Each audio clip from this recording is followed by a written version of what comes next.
ഡയറ്റ്ലോ pass ദുരന്തം.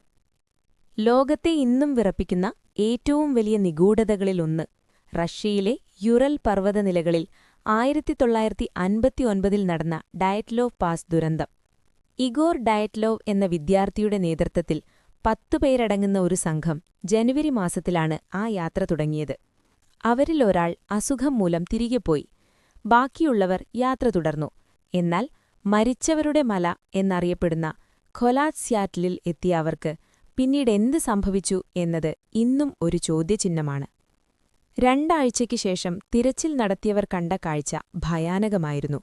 അവർ താമസിച്ചിരുന്ന tent അകത്തുനിന്ന് കത്തി ഉപയോഗിച്ച് കീറിമുറിച്ച നിലയിലായിരുന്നു. എന്തിനെയോ ഭയന്ന് -30 ഡിഗ്രി തണുപ്പുള്ള രാത്രിയിൽ വസ്ത്രങ്ങളോ ഷൂസോ പോലും ധരിക്കാതെയാണ് അവർ പുറത്തേക്കിറങ്ങി ഓടിയത്. മഞ്ഞിൽ മരിച്ചുകിടന്ന ചിലരുടെ ശരീരങ്ങളിൽ ഭീകരമായ പരിക്കുകളുണ്ടായിരുന്നു. പുറമേ മുറിവുകളില്ലാതെ വാരിയെല്ലുകളും തലയോട്ടിയും തകർക്കപ്പെട്ട നിലയിലായിരുന്നു ചില മൃതദേഹങ്ങൾ. ഒരു സ്ത്രീയുടെ നാവും കണ്ണുകളും കാണാനില്ലായിരുന്നു. പോരാത്തതിന് ചിലരുടെ വസ്ത്രങ്ങളിൽ ഉയർന്ന അളവിൽ റേഡിയോ ആക്റ്റീവ് വികിരണങ്ങളുടെ സാന്നിധ്യവും കണ്ടെത്തി. എന്തായിരുന്നു അവരെ അന്ന് ഭയപ്പെടുത്തിയത്? ഒരു ചെറിയ മഞ്ഞുമലയിടിച്ചിലോ? കാറ്റ് പർവ്വതങ്ങളിൽ തട്ടുമ്പോഴുണ്ടാകുന്ന ഇൻഫ്രാസൗണ്ട് മൂലം അവർക്ക് ഭ്രാന്ത പിടിച്ചതാണോ? അതോ സോവിയറ്റ് യൂണിയന്റെ രഹസ്യ ആയുധ പരീക്ഷണത്തിനിടയിൽ അവർ അറിയാതെ ചെന്നുപെട്ടതാണോ? ഹിമമനുഷ്യനായ യതിയുടെ ആക്രമണമാണെന്ന് വിശ്വസിക്കുന്നവരും കുറവല്ല.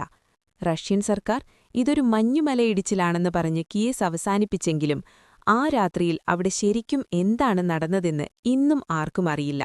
അതിന്നും ഒരു ദുരൂഹതയായി നിലനിൽക്കുന്നു.